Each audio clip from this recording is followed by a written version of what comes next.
Saya cerita sedikit tentang ibadatu hadil ummah. Nanti saya bacakan teksnya. Di antara kebaikan umat ini adalah jalan-jalan itu termasuk ibadah. Makanya sering ada ayat fasiru fil ardi. Jadi supaya sering jalan-jalan. Jadi ini sudah jalan-jalan masih nyari apa? Nafkah. Kadang-kadang ya dapat macam-macam. Yang soleh ya dapat ibadah, yang enggak soleh ya dapat macam-macam lah. Tapi saya cerita yang soleh lah, yang enggak soleh itu enggak boleh dibicarakan itu ya. Rahasia. Saya ini lama di Jogja, ya tahulah kelakuannya orang-orang yang baik maupun yang setengah baik sampai. Ya semoga yang baik dilipat gandakan pahalanya, yang enggak baik diampuni. Tapi saya cerita sedikit. Di fikih kita, di kajian-kajian fikih kita memang ada istilah ini harus didengar karena ini ngaji dan sama status kita sama. Al-wasiyah ila ta'ah ya ta'ah, terus al-wasilah ilal maksiyah ya maksiyah. Jadi kalau kita jadi perangkat taat ya ibadah, kalau jadi perangkat maksiat juga maksiat. Sehingga di ilmu medis maupun di jasa online atau ojek atau apa, misalnya pertanyaannya kita pekerja paket profesional, boleh enggak ngantarkan paket narkoba? Ya jawabannya tentu enggak boleh, karena bukan masalah pekerjaannya, tapi yang diantar adalah sesuatu yang haram. Begitu juga boleh enggak ketika ada lelaki hidung belang tanya tempat mesum, kalau kamu nunjukkan berarti kan ikut berkontribusi. Ya kamu bisa meneruskan gimana hukumnya mengantar gitu misalnya. Nah, kiai juga sama sebetulnya. Kiai juga bisa dimanfaatkan orang yang macam-macam untuk kekuatan yang macam-macam. Jadi hukum ini sama, kamu tidak usah tersinggung misalnya. Kalau di fikih biasanya disebutkan menjual pedang pada begal juga enggak boleh karena digunakan yang tidak baik. Begitu juga misalnya apapun profesionalitas kita, misalnya paket, kita nganter ke paket yang apa? Paket ganja misalnya. Fikih ini harus kamu ketahui dulu sehingga hukum turunannya, ingat Allah misalnya, ini bisa kena. Kita tidak boleh ingat Allah dalam keadaan maksiat yang enggak diridani Allah. Karena mau tidak mau fikih ini hukum dasar. Sholat pun bisa kena semprit. Misalnya kita sholat karena tugas, bukan karena lillahi ta'ala. Makanya dulu itu ada guyonan Mas Wahyu itu. Ada imam dari masjid besar di negara sebelah. Tidak perlu saya sebutkan negaranya. Itu cerita, imamnya itu digaji 100 juta per bulan. Datang ke Surabaya gitu. Muadzinnya itu digaji 75 juta. Keren. Terus ngerti imam di Indonesia naik ontel, sudah watok naik ontel, nggak ada yang gaji, musolanya jelek, terus sudah ada jepit, ada dia kerasan di musola karena sering dimaki-maki istrinya, sudah. Jadi itikafnya itu ya sambil menghindar, itu bukan makanya banyak masjid Indonesia itu banyak yang itikaf itu, karena di rumah ada betah, sudah diomelin nggak ada AC-nya, sekarang masjid banyak AC-nya kan. Kamar mandinya juga gitu, di rumah sama di masjid bagus. Di masjid. Makanya pengurus masjid yang daerah-daerah sini sering cerita ke kita. Kudune ngising ning omah Gus Mlayune moro masjid karena itu cerita. Indonesia itu negara yang enggak benar katanya. Imam dan muadzin tidak digaji. Terus dia cerita-cerita kebaikan negaranya dan buruknya negara kita. Lama-lama kiai itu mangkel. Kiai Indonesia itu kan cerdas-cerdas, meskipun jarang yang kaya tapi cerdas-cerdas. Dia muji negara. Kalahnya itu dibeginiin sama Kiai Indonesia. Makanya kamu sholat terus ya, takut potong gaji. Artinya kalau dia jadi imam karena digaji, efeknya adalah dia kalau bolos itu takut, nanti kan dipotong gaji. Lama-lama kalau sering bolos di PHK gitu. Artinya luar biasa Indonesia, imam itu tidak ada yang gaji tapi semuanya sholat istiqomah. Berarti kita ini top, datang ke masjid jadi imam tanpa ada yang gaji. Top mana? Top Indonesia. Semenjak itu si imam ini tidak pernah cerita kebaikan negaranya karena gaji imam. Indonesia dalam bernegara selalu begitu. Ketika kita tidak punya solusi transportasi, ada saja pihak-pihak swasta atau investor yang ingin menanamkan modal di investasi Grab dan sebagainya. Tapi saya tetap sebagai kiai mengingatkan status hukum fikihnya. Kenapa saya harus cerita itu? Karena fikih ini harus selesai dulu. Saya ulang lagi, fikih ini harus selesai dulu. Misalnya nganterin orang yang mau transaksi narkoba atau transaksi maksiat, atau tapi yang yakin. Kalau tidak yakin memang tidak haram. Tapi kalau yakin tuh memang kamu tahu benar-benar iyalah kira-kira gitu. Supaya taat itu ada di semua kehidupan. Sehingga nanti Indonesia kalau semuanya begini kan, yang cari sarana maksiat itu bahkan sekedar transportasi aja susah karena semuanya tidak mau misalnya. Paket juga gitu, yang mau ngedarkan narkoba kesulitan karena semua yang jasa paket tidak mau gitu. Begitu seterusnya, sehingga negara ini kita bantu bahwa awal ketidakbaikan di semua negara itu pasti karena maksiat. Maksiat itu mengganggu. Orang geger sama istri ya karena maksiat. Terus banyak kecelakaan itu rata-rata kata Pak polisi juga karena maksiat. Jadi orang overdosis atau dalam keadaan mabuk nyupir. Terbesar kecelakaan itu jarang karena ngantuk. Terbesar masih karena pengaruh apa? Narkoba. Pembunuhan juga sama. Orang Indonesia itu mudah sekali memaafkan temannya, tetangganya. Tapi kalau sudah efek dari narkoba, bunuh itu jadi mudah itu. Jadi, nah, Anda juga harus fair, jangan. Tapi yang penting saya profesional nganter, gitu. Nggak mau tahu dia latar. Meskipun kita tidak boleh neliti orang, ya nggak boleh tajasus, nggak boleh neliti ini. Tapi yang jelas kamu tahu, saya ulang, yang jelas kamu tahu, ya harus dihindari karena memang di semua profesi pekerjaan itu utamanya kata Rasulullah SAW itu memperhatikan halal haramnya. Tapi ya saya ulang lagi tidak boleh sok suci, tidak boleh tajassus, tidak boleh neliti orang lain. Tapi kalau yang jelas-jelas untuk maksiat maka harus kita hindari. Termasuk masjid sekalipun. Dulu zaman Nabi itu ada masjid namanya Masjid Dirar. Untuk memecah konsentrasi sahabat. Sahabat itu begitu mencintai Nabi, mencintai Rasulullah. Ada orang kafir pinter, orang munafik pinter. Ini Muhammad harus ditandingi.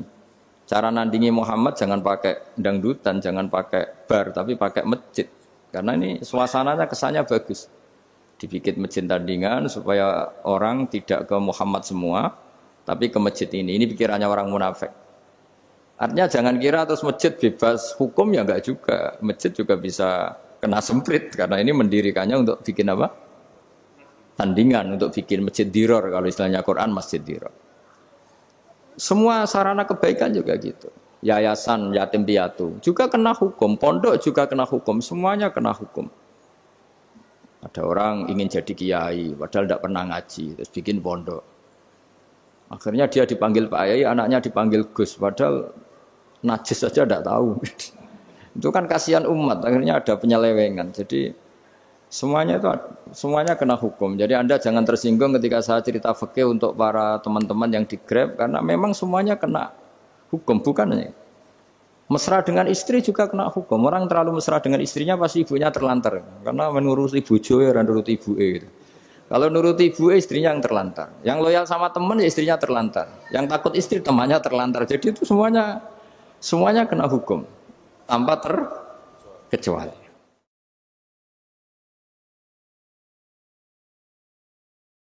Nah, saya cerita sedikit tentang sholat. Karena orang-orang Grab ini banyak yang sholat. Kemudian harus cepat-cepat. Dulu ketika sahabat punya imam yang lama sekali kalau sholat. Sehingga si sahabat yang satu yang petani ini mufarokoh. Mufarokoh itu memisahkan diri kemudian imamnya diselip. Itu boleh memang dalam fikih. Kamu niat mufarokoh dulu. Mufarokoh itu niat bahwa kamu memutus hubungan dengan imam, kemudian meneruskan sholat sendiri. Singkat cerita dua orang ini berdebat, Mu'ad sama Ar-Ra'i yang penggembala ini. Kamu munafik, sholat kok meninggalkan imam. Terus yang satu bilang kamu keterlaluan, sholatnya lama sekali. Singkat cerita dua orang ini lapor ke Rasulullah SAW. Uniknya Nabi itu membenarkan yang petani tadi. Kamu Mu'ad, jadi masalah. Agama ini tidak boleh jadi problem. Kalau kamu ngimami orang, jangan lama-lama. Di situ ada ibu-ibu yang ditunggui anaknya yang sedang menyusu. Banyak petani yang nunggu macam-macam. Kayak pegawai POM ya ditunggu shift temannya, pegawai Indomaret juga gitu, apalagi Grab mungkin ditunggu penumpangnya macam-macam. Sehingga kebaikannya teman-teman yang kerja serabutan begini juga bergantung kebaikan imam tadi. Kalau sholat itu tidak boleh lama-lama. Apalagi wiridan, sholatnya aja nggak boleh lama-lama, apalagi wiridannya. Nah, kadang-kadang orang ngira kebaikan tuh nggak ada sempritnya, ada juga. Sholat tuh ya disemprit sama Nabi. Kalau terlalu lama juga disalahkan karena nanti agama ini menjadi apa? Problem, menjadi problematika.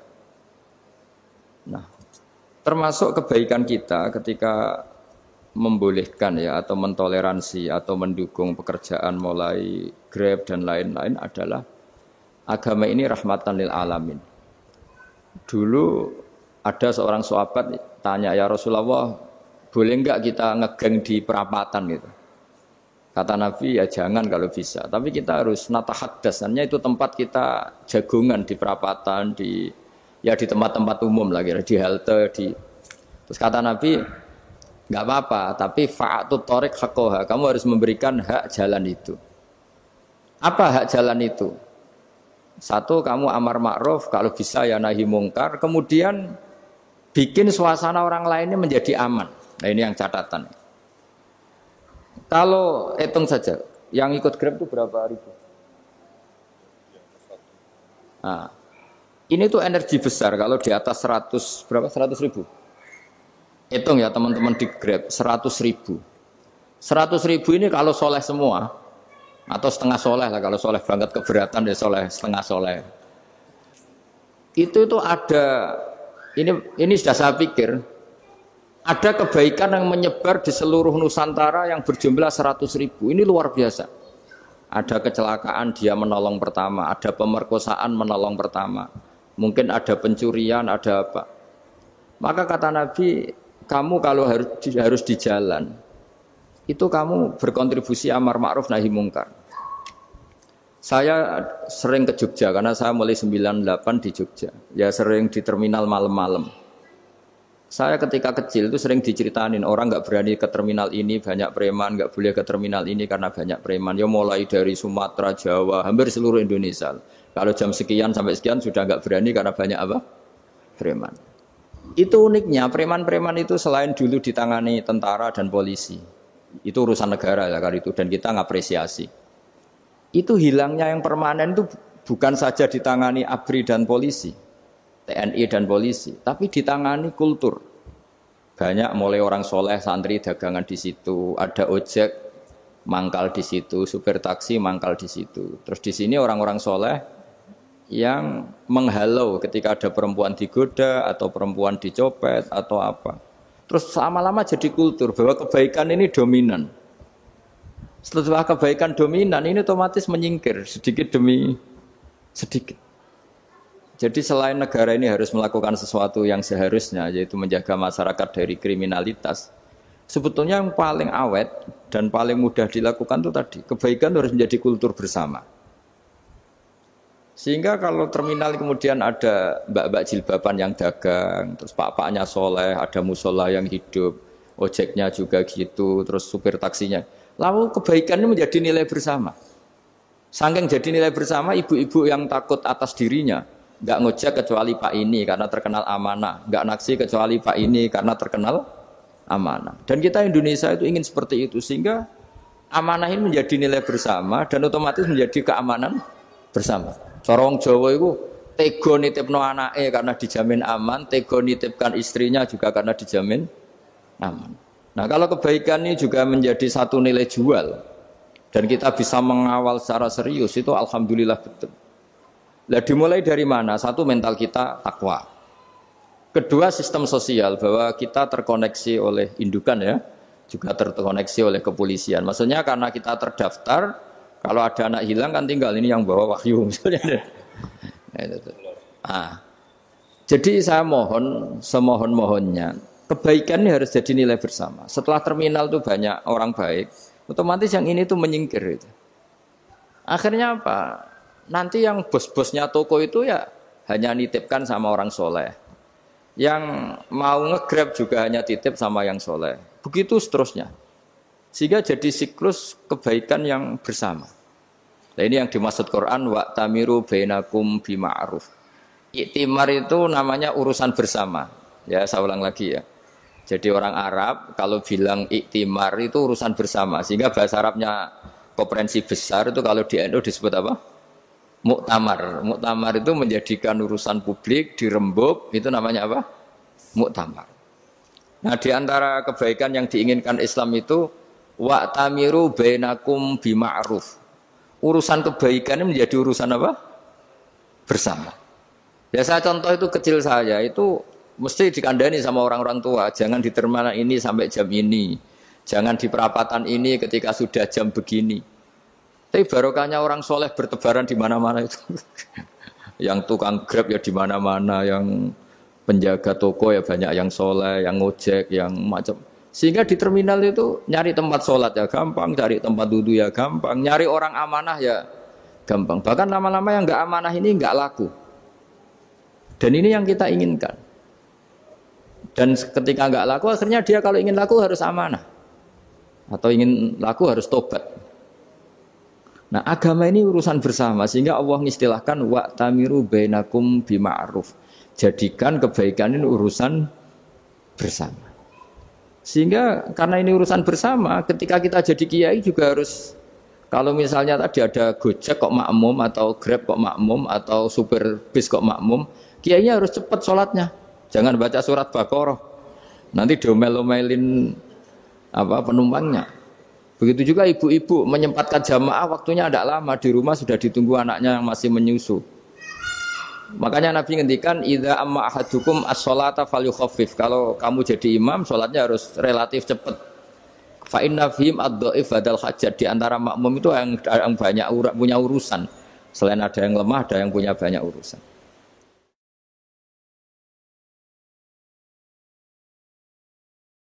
Nah, terus ketiga masalah kekayaan hati. Kekayaan hati ini penting sekali karena rata-rata teman di Grab itu kan miskin lah. Tapi jangan miskin sampai miskin hati gitu. Bahwa kamu nyari nafkah itu sudah ibadah, berkelana di bumi Allah juga ibadah, menyaksikan macam-macamnya orang itu juga ibadah. Bahkan menambah khazanah ilmu. Di antara warisan ilmu yang kita dapatkan dari Rasulullah SAW, misalnya kamu jalan-jalan, punya kaki dua, punya tangan dua. Gara-gara jalan-jalan sering ngerti orang yang buntung. Alhamdulillah meskipun saya hanya Grab, masih punya kaki utuh. Terus ketemu orang buta ya gitu. Alhamdulillah ladzi afani mimma btalaka bih. Alhamdulillah saya terselamatkan dari seperti itu. Sehingga melihat orang maksiat juga gitu.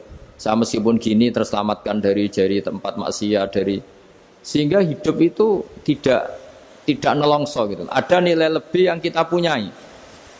Jadi di antara kebaikan Islam adalah orang disuruh ingat sisi nikmat.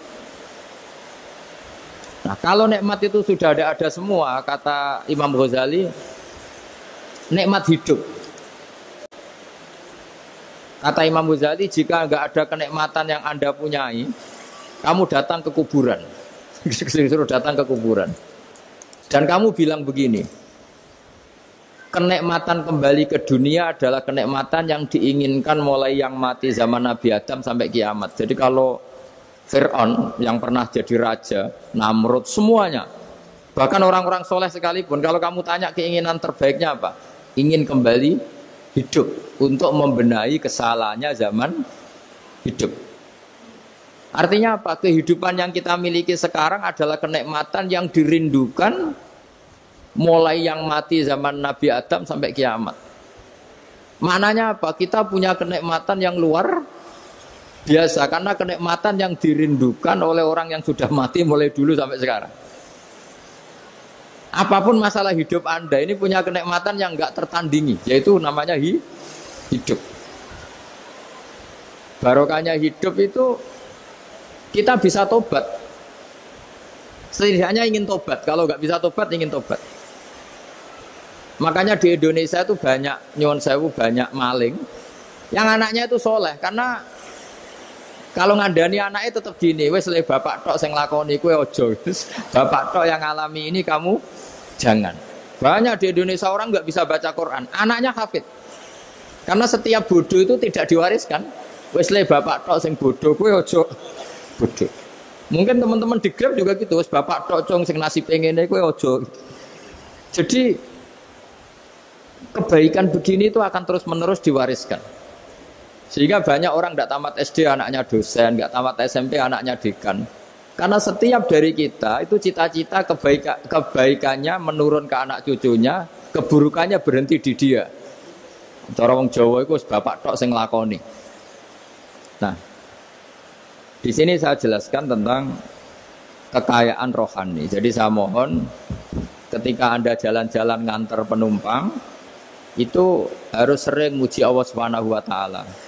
Ya, saya bacakan ayatnya at-taibunal abidunal hamidun. Orang baik itu yang tobat, yang ahli ibadah. Di antara definisinya itu as-saihun, yang sering jalan-jalan. Siyaka itu jalan-jalan. Jadi orang paling bejo sak donya itu sampai harus jalan-jalan ibadah dapat uang. Tapi syaratnya ibadah. Sekali tidak ibadah dapatnya masalah kan? Sering gonjekkan orang cantik terus ingat istrinya tidak cantik. Sering gonjekkan orang yang sopan, yang santun terus ingat andekan ini istri saya di rumah rewel gitu. Jadi kalau kamu tidak taat itu adanya penyesalan. Di lampu merah ada orang naik Ferrari, naik Alphard, sementara kamu di rumah hanya mobil butut, kadang malah tidak punya mobil. Jadi kekayaan rohani itu dimulai dari mana? Dimulai dari taat. Cara berpikir itu taat, bukan maksiat. Sekali Anda cara berpikir maksiat, maka adanya hanya penyesalan.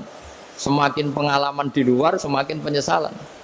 Karena di luar sana banyak orang yang dapat nikmat yang lebih dari Anda.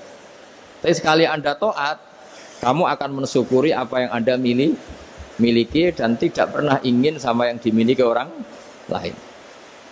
Sehingga orang-orang yang sering pergi itu sama Allah dipuji. Jadi tidak ada nabi kecuali di antara ibadahnya itu jalan-jalan. Fasiru fil ardi. Sehingga semua nabi itu mesti pernah melakukan perjalanan internasional. Rasulullah Muhammad SAW pernah jalan-jalan sampai ke Syam, padahal beliau orang Mekah. Nabi Ibrahim yang orang Syam pernah perjalanan sampai ke Mekah. Karena di antara kearifan itu ya dimulai dari apa? Jalan-jalan tadi. Kamu ngerti orang yang macam-macam. Makanya di antara kebaikan umatku kata Nabi itu siyahah fil ard, sering berkelana. Tapi tentu untuk mengambil pelajaran. At-taibunal abidunal hamidunas saihun. Nah, agama mensupport itu. Sehingga kata Nabi, jika ada orang kok sholat qobliyah, ba'diyah semuanya di masjid, sama Nabi ditegur, la taj'alu buyutakum kuburan. Rumah kamu jangan jadikan kuburan, harus dapat jatah apa? Sholat. Kata ulama, kalau ada orang sering sholat di satu titik, itu ditegur. Kamu harus ganti titik yang lain supaya saksi bahwa kamu di bumi sholat itu banyak. Jadi kita ya punya nilai positif juga tentang apa? Karena kita sering siyahah, kalau bahasa Arabnya itu sering keluyuran, saksi kita kebaikan juga banyak. Tapi pesan saya paling pokok tadi ya, jadikan komunitas kebaikan itu punya nilai jual. Syukur-syukur fid dunya hasanah wa fil akhirati hasanah. Ya kita bersyukurlah di Indonesia itu. Saya masih ingat kecil saya itu ya sekitar saya umur 15-14 tahun. Setiap mau pergi itu pesannya orang-orang yang sering pergi itu jangan masuk terminal jam ini di perapatan ini karena yang namanya preman itu dulu dominan. Sekarang buat sampai jam 2 ada orang pakai jilbab, kadang ya orang pakai peci, yang nggak pakai peci pun ke musola sholat terus. Yes pokoknya kebaikan itu jadi komunitas dan jadi nilai jual bahkan tadi. Misalnya ibu-ibu yang pergi malam itu kan mesti ada orang-orang yang jadi langganannya karena terkenal apa? Amanah. Yang dititipi anak juga pilih orang yang terkenal apa? Amanah. Nah, nilai amanah ini harus kita jaga terus. Supaya kamu ya bisa bekerja, orang lain juga nyaman karena amanah tadi. Allah juga senang karena amanah itu perintahnya Allah Subhanahu wa ta'ala. Dan Indonesia harus menuju ke sana. Pemimpin juga harus gitu. Pemimpin bawaannya amanah, bawaannya apa? Yang memilih dia juga senang karena nggak malu lah. Tapi kalau kita milih, ternyata kita pilih tahu-tahu ditangkap KPK kan ya malu gitu. Dulu kita kampanye mati-matian, ternyata dia ditangkap KPK. Tapi kalau dia amanah kan ya senang. Sama kalau tukang Grab ketangkep satu karena penodaan atau karena pengkhianatan, yang malu juga semua karena kadang-kadang nanti digeneralisir seakan-akan semuanya seperti itu. Tapi dengan reputasi panjang nggak pernah terjadi apa-apa dalam Grab kan otomatis lainnya juga terangkat. Nah, ini yang dimaksud wa'tamiru bainakum bima'ruf. Jadikan kebaikan itu urusan bersama. Makanya andekan negara itu sudah mengoptimalkan polisi, TNI untuk meringkus preman, oke itu baik. Tapi ya lebih awet lagi kalau itu ditopang masyarakat. Karena yang nggak amanah terkucilkan, terus akhirnya Grabnya nggak laku, akhirnya dia dipecat, akhirnya kan yang maksiat hilang, yang kriminal hilang, yang ada hanya Grab yang baik. Begitu juga di dunia apapun. Itu yang dimaksud wa'tamiru bainakum bima'ruf. Jadikan kebaikan ini urusan bersama. Nah karena kita baik, otomatis jadi teladan yang baik bagi anak kita, istri kita, tetangga kita. Dan karena kita baik, maka terhormat. Sehingga orang melihat Grab itu simpatik, respect, karena reputasinya baik. Nah karena orang respect tidak dicibir. Barokahnya tidak dicibir, tidak mangkel. Barokahnya tidak mangkel, tidak saling ejek, bahkan tidak saling bunuh. Coba kalau kita jelek, dicibir orang, kita dalam keadaan mabuk, tidak terkontrol, bunuh. Jadi efek dari maksiat itu begitu buruknya. Sehingga penelitian itu mengatakan kebanyakan kecelakaan ya pemicu utamanya rata-rata ya nyupir dalam keadaan mabuk. Beberapa nyuwun sewu kasus-kasus kriminal rata-rata ya dipicu oleh hal-hal seperti itu. Makanya meskipun di luar saya tolong hindari narkoba, hindari hal-hal yang maksiat supaya pekerjaan Anda ini barokah.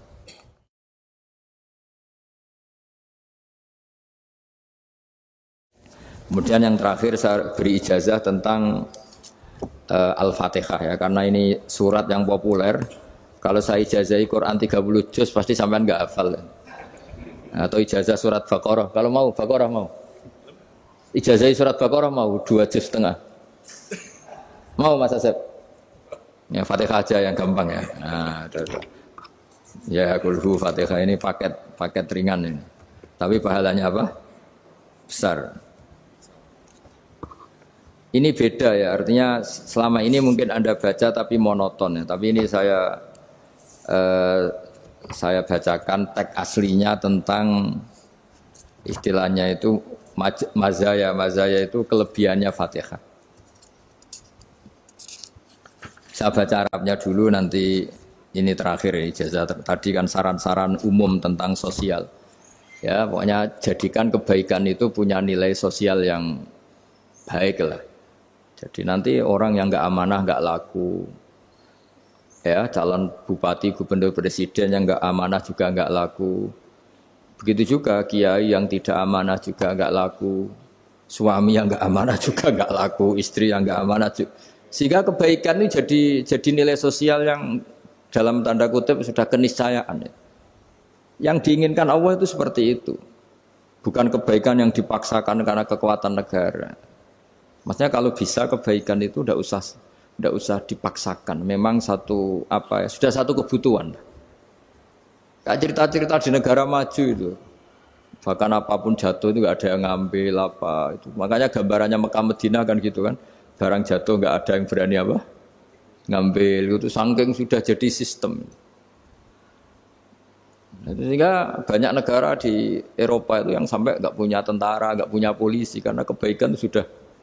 Nah kita kan masih capek, polisinya aja capek, apalagi masyarakatnya karena kebaikan itu belum jadi nilai bersama. Nah kita selain ditopang negara, ada polisi, ada tentara, itu kita usahakan kebaikan itu jadi nilai bersama. Tadi wa'tamiru bainakum bima'ruf. Dan kita punya reputasi yang bagus dalam bab ini. Saya masih ingat kecil saya itu yang jilbaban hanya keluarga kiai. Sekarang rata-rata masyarakat itu jilbaban. Dulu yang sekolah SMP, SMA itu jilbaban kadang dulu malah dilarang ya, harus sama seperti itu seragamnya. Sekarang sudah boleh. Dan nyaman. Lama-lama yang dapat simpatik ya yang pakai pakaian model tertutup seperti itu. Lama-lama gamane cara wong golek mantu ya golek yang seperti itu daripada yang blodor. Lama-lama jadi nilai bersama. Ya ingin saya seperti itulah. Di terminal juga sama. Orang mau makan cari warung yang kelihatan ada ayat kursinya, pakai jilbab atau paling enggak dia enggak mungkin lah nyuguhkan yang tiren atau yang haram. Kan ada garansi sosial, ada apa? Ada garansi apa? Sosial dengan penampilan yang soleh itu kan masa iya nyuguhkan oplosan babi gitu misalnya itu. Jadi nilai sosial itu harus ya tadi harus benar-benar jadi nilai sehingga negara biar gak capek-capek.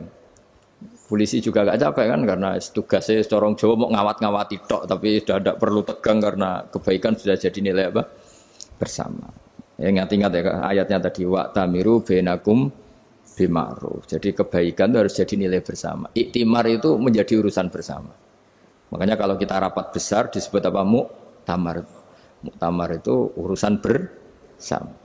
Ya tadi imamnya sholat juga menopang Gojek karena enggak lama-lama nopang Grab, nopang Kernet, nopang penjaga Indomaret, penjaga bensin, pom bensin.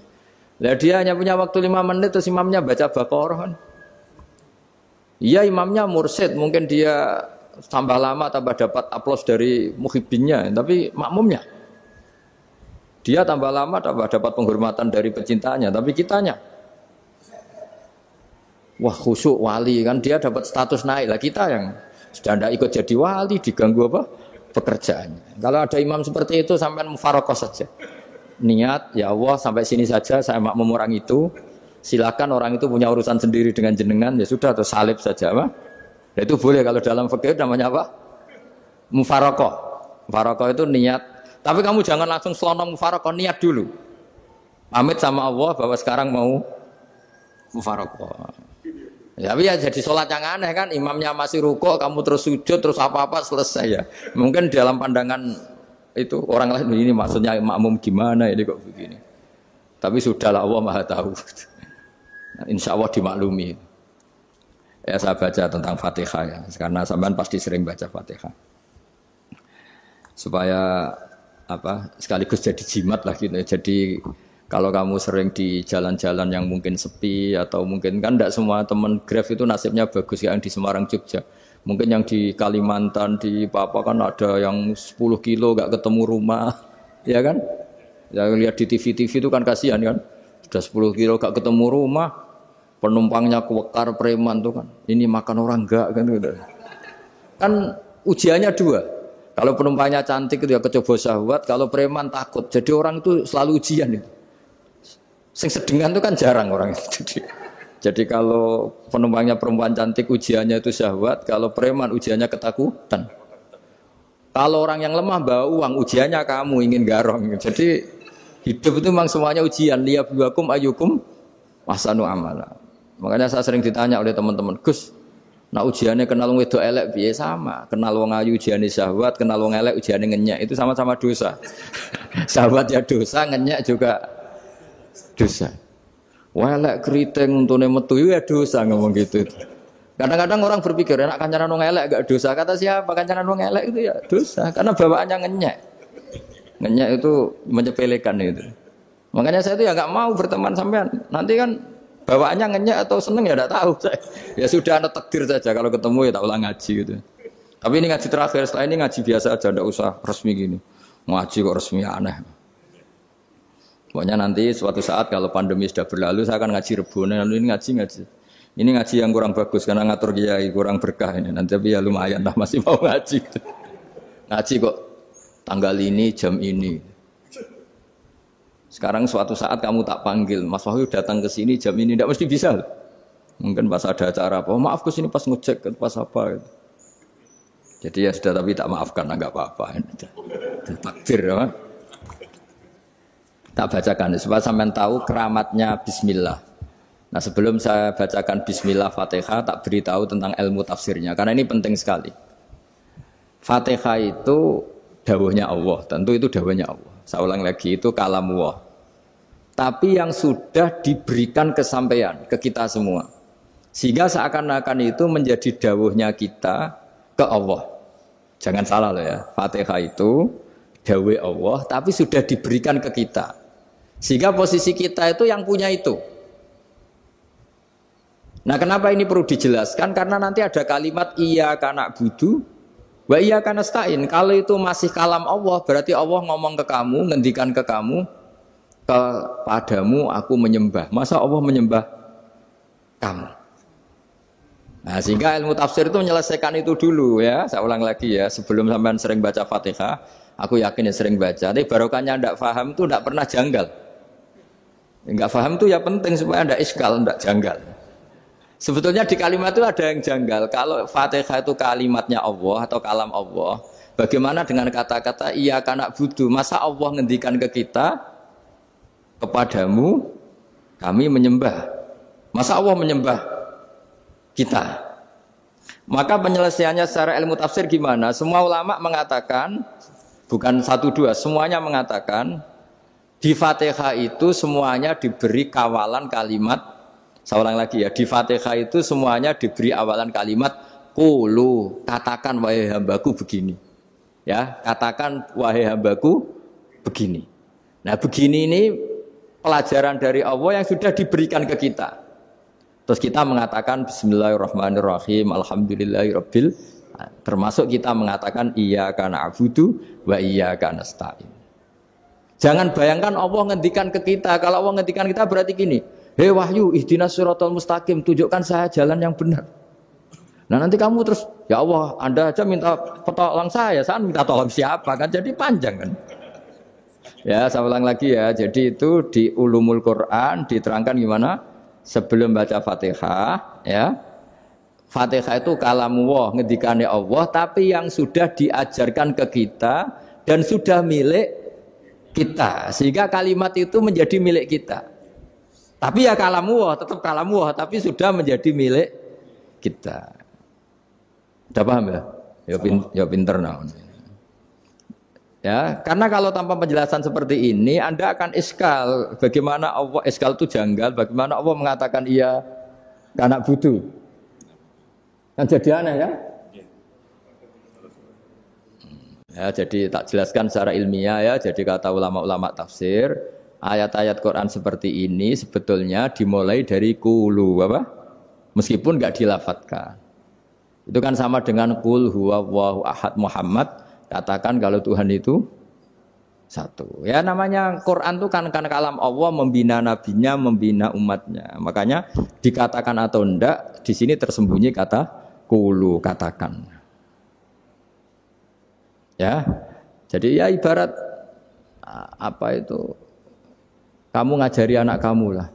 Le, panggil jenengan bapak kula. Itu maksudnya anak itu, kalimat itu kalimat kamu, tapi kamu ajarkan ke anak kamu. Terus anak kamu bilang, Pak jenengan bapak kulo. Nah, ketika kamu mengatakan jenengan, bukan kamu mengatakan jenengan anakku, berarti anakmu itu bapakmu, kan lucu kan? Anak kamu ajari jenengan bapak kulo. Kamu, engkau, bapak saya. Terus anak kamu mengulang, jenengan atau kamu bapak saya. Berarti itu kalimat yang kamu ajarkan, tapi sekarang sudah milik anak kamu. Kalau itu kalimat kamu kan lucu. Masa anak kamu bilang bapak? Nah itu seperti itu. Jadi ulama memberi solusi atau jawaban iyyaka na'budu wa iya, itu sebelumnya ada kata-kata qulu. Katakan wahai hambaku, hubungan kamu dengan saya adalah katakan iyyaka na'budu wa iyyaka nasta'in. Terus hubungan kamu dengan saya katakan juga dalam doamu ihdinas siratal mustaqim. Jelas ya, jadi itu kalam Allah yang sudah milik kita karena diajarkan Allah untuk kita. Dong ya? Ya dong, gak jelas gak. Tapi bagus gak jelas itu bagus. Kalau kamu jelas gak jadi dikrep, jadi gubernur. Min azimi fadliha kasratu asma'iha wa fadail ukhra. Ini cerita dramatisnya surat Al-Fatihah. Qala Abu Hurairah radhiyallahu anhu inna iblisa ranna khina unsitat al-Fatihah. Jadi iblis itu begitu kesakitan. Ini kitab Abwaabul Farad karangannya Sayyid Muhammad Alawi, juga kutipan dari beberapa kitab. Yang jelas beliau sendiri juga ngutip dari beberapa riwayat di beberapa hadis. Halaman 123. Ketika Fatihah turun itu iblis kesakitan. Kayak orang sakit gigi lah, tersiksa sisanya karena turunnya surat apa? Al-Fatihah. Artinya kalau Anda baca Fatihah dijiwai, maka Anda melemahkan setan, melemahkan iblis.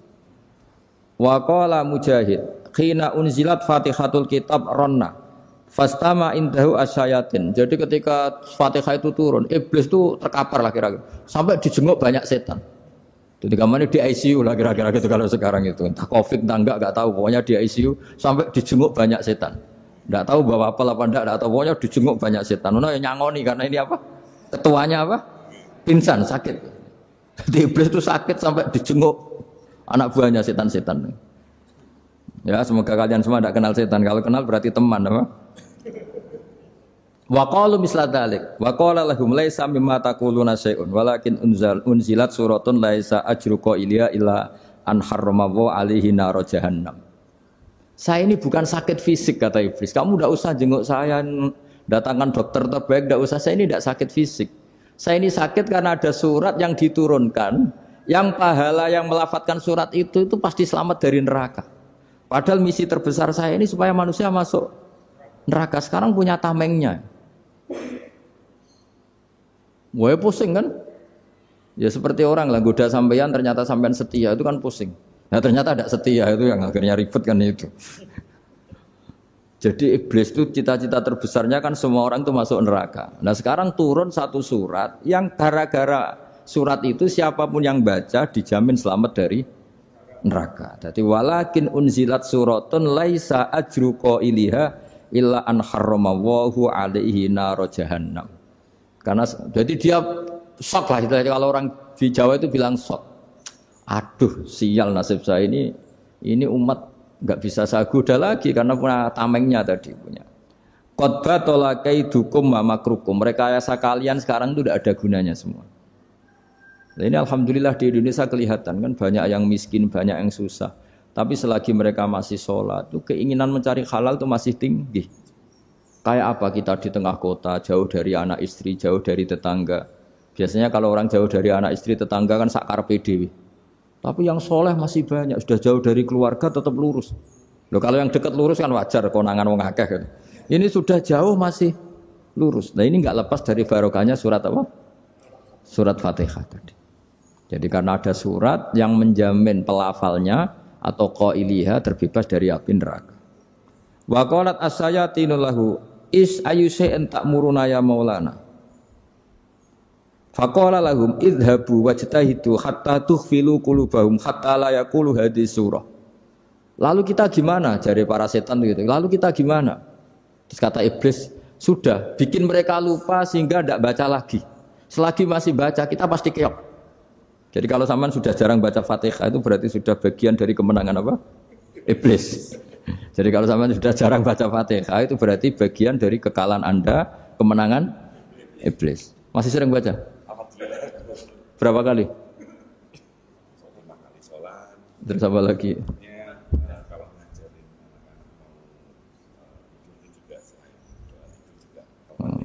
Kok 5 kali tok itu? Berarti pas salat fardu tok itu. Enggak 5 kali itu mendingan itu 17. Kamu itu ngitungnya jangan 5 ini. 5 waktu itu berarti lumayan kan? Berapa? 17 ya? Ya. 17 ya? Ya. 17. Tapi kalau makmum tuh sering separuh kan, apalagi makmum tarawih. Ya kan? Makmum tarawih itu bacanya Fatihah ada yang sempurna enggak ya? Ya enggak lah. Baru alhamdulillah rabbil alamin mampu ikut ruko ini gitu. Makmum kan yang tarawih lah Mas. Kalau tarawih jarang sempurna ya. Fatihahnya itu. Kan imam sudah ruko. Kamu bacanya Fatihah sampai mana gitu? Baru setengah ya. Ya paling pas tarawih aja kan enggak sempurna ya. Apalagi kalau imamnya sing kilat tuh waduh malah. Nah ketika Fatihah itu sebegitu keramatnya, sebegitu topnya, itu setan rapat, singkat cerita itu yang tadi dipimpin oleh iblis yang sedang terkapar apa? Terus tali obatnya enggak ada, cuma dia shock karena ada surat yang turun yang melafatkan itu pasti selamat dari apa?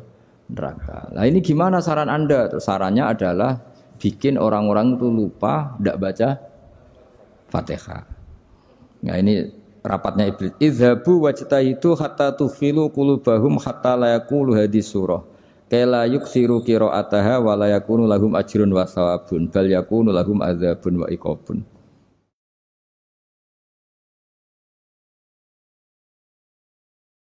Jadi saya mohon selama ini Anda sudah baca, tapi mungkin hanya rutin saja. Napa rutin saja? Tapi barokahnya ngaji ini kamu punya kekuatan atau punya semangat membaca karena ini surat yang luar biasa. Ibarat gini, kalau sampean tanya, saya juga sering mikir, masa Gus hanya surat kok punya kekuatan seperti itu? Di dunia ini kata Allah, mulai Nabi Adam sampai kiamat, nggak ada yang bisa menandingi kekuatan kalimah. Kalimah itu kata-kata. Nggak ada yang bisa menandingi kata-kata. Misalnya Anda nge-grab, berangkat istri cuek, berangkat cuek. Itu beda dengan ketika meskipun satu kalimat. Wes Pak, muga-muga dilindungi pangeran, mugi-mugi jenengan selamat. Itu menjadi teduh dan semangatnya luar biasa karena kayak mendapat support. Jadi kira-kira kalimat itu hubungannya kita dengan Allah, Fatihah itu seperti itu. Kamu melafadzkan satu kata-kata yang dibenarkan langit bumi, dibenarkan aras, dibenarkan malaikat, dibenarkan semua penghuni di dunia ini. Sehingga itu efeknya luar biasa. Itu seperti gini ya, kamu cerai sama istri, terus nikah lagi katut babon. 10 tahun anak kamu dididik, ibunya benci kamu. Dan memang Anda layak dibenci. Duwidek. Dan sampai nggak pernah manggil kamu Pak. Suatu saat, kamu tentu rindu kan, ingin dipanggil Bapak oleh anak kamu. Suatu saat anak ini manggil kamu Pak E. Wah itu senengnya bukan main. Hanya sebuah kata-kata. Makanya kadang-kadang orang itu tanya sama kiai, ijazah lafadz ini gunanya apa sih? Itu ijazah-ijazah itu untaian kata-kata. Yang kata-kata ini dibenarkan langit dan bumi dan aras dan para malaikat sehingga efeknya itu luar. Nah ibarat seperti itulah. Kamu melafadzkan Fatihah itu melafadzkan kata-kata yang dibenarkan Allah dan Rasul dan semua malaikat, semua penghuni langit. Maka ini efeknya pasti luar.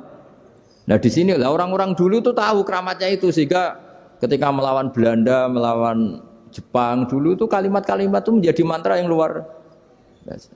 Doa yang luar biasa. Tapi di era modern karena orang sudah tidak ngerti itu, dianggap itu mantra, jimat, khurafat, bid'ah, waduh ribet menemal. Sebetulnya tidak seperti itu. Memang kata-kata ini kekuatannya luar biasa. Sama kesakitan hati kamu juga karena itu. Ngojek wangilan.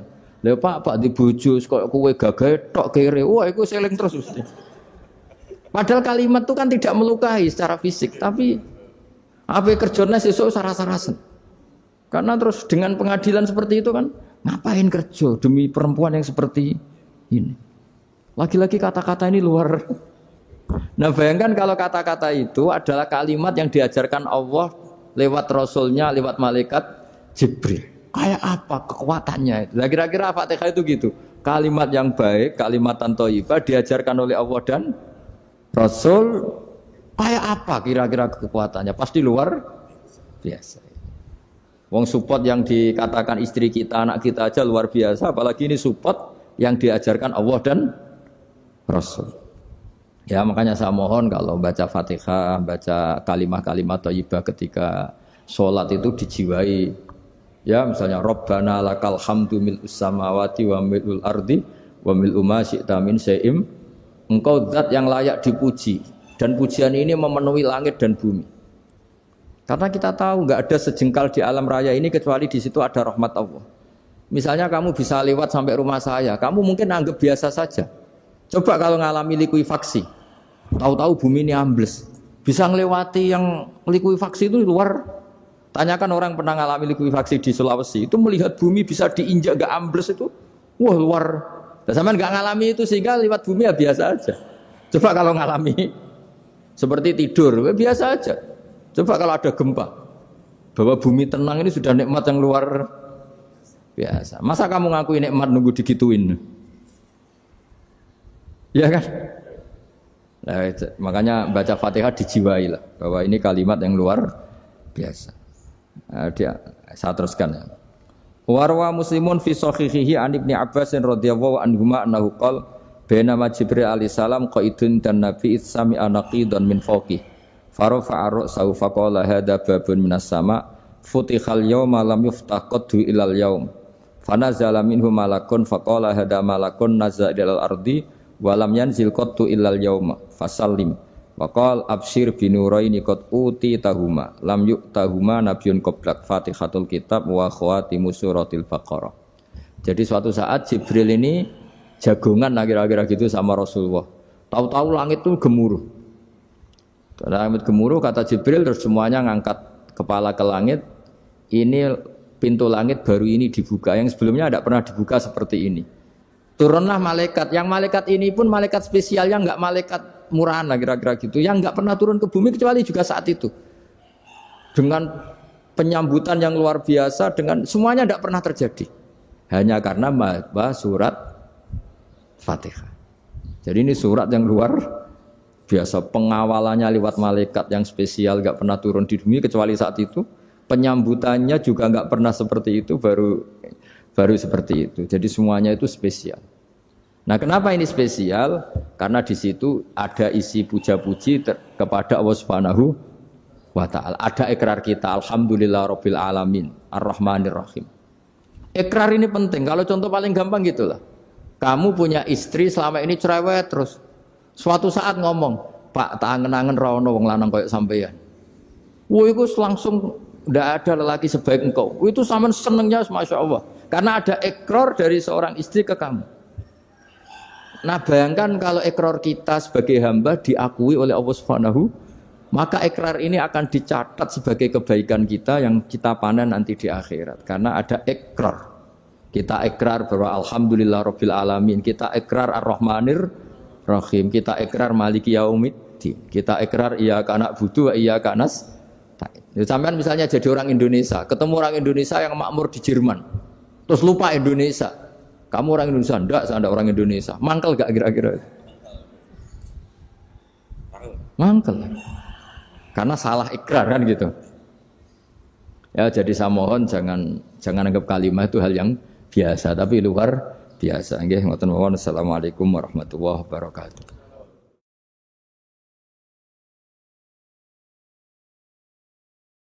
Saya berkali-kali kampanye di mana-mana lah, kampanye dan menganjurkan.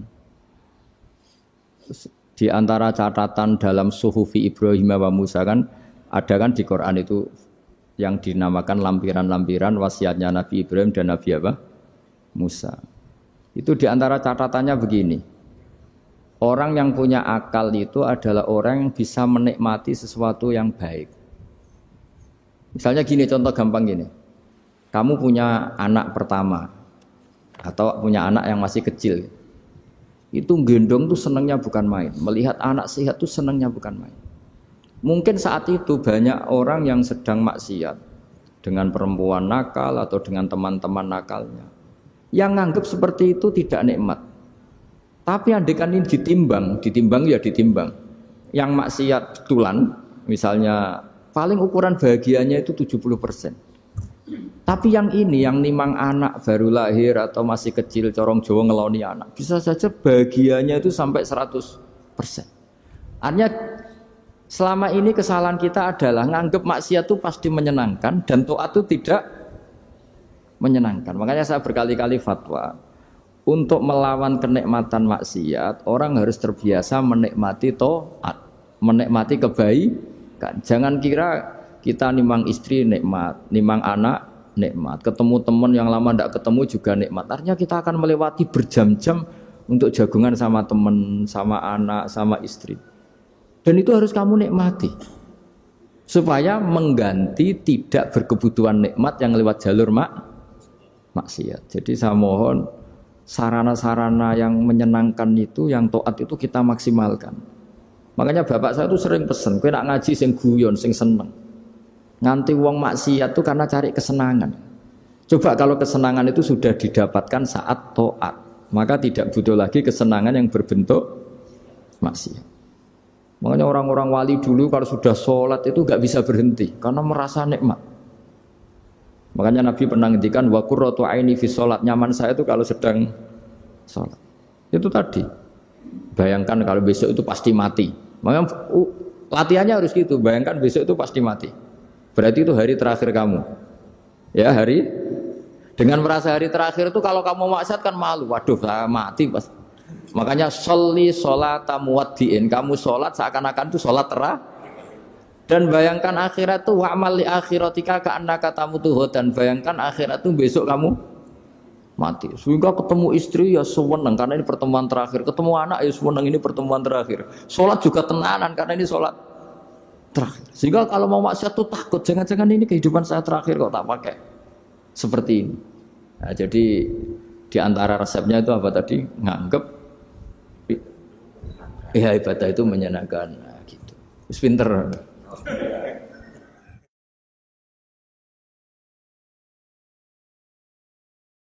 Oke, satu pertanyaan lagi, Gus. Ini ada pertanyaan dari teman-teman mitra driver Grab. Saat mengantarkan barang, tiba-tiba azan waktu sholat, ya, Gus.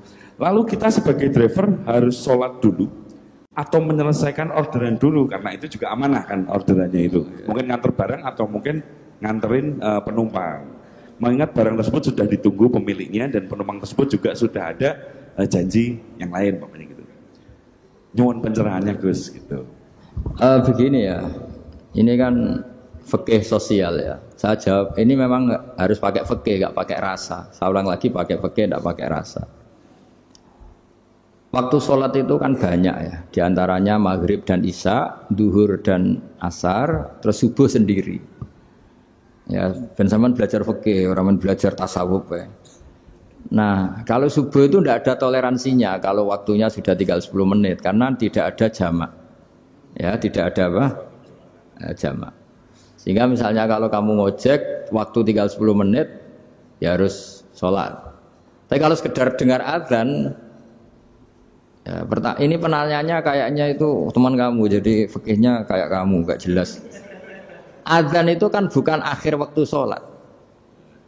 Azan itu bukan akhir waktu sholat, tapi awal sholat. Itu tidak harus supir Grab, tidak harus supir Gojek. Meskipun kamu makan ada azan ya teruskan saja, kan tidak akhir waktu sholat. Anda menerima tamu, gendong anak, atau sedang nyupir, atau sedang bercengkrama sama teman. Kalau ada azan ya nggak apa-apa, misalnya diteruskan. Kan bukan akhir waktu sholat. Yang benar-benar harus ditinggalkan itu kalau waktu sholat misalnya tinggal 7 menit. Atau tinggal 8 menit. Waktu yang mau tidak mau kamu harus tasarrufkan, kamu peruntukkan injury time itu sih. Injury time. Nah, gitu aja kok gak tahu ya. Nah, lalu misalnya, kalau pertanyaan tadi mestinya kelasnya itu kelas afdoliyah. Utamanya gimana? Kalau wajibnya belum ada karena kan waktunya masih panjang. Jadi pertanyaannya bukan wajibnya tapi sebaiknya karena ini semuanya belum mendesak kan?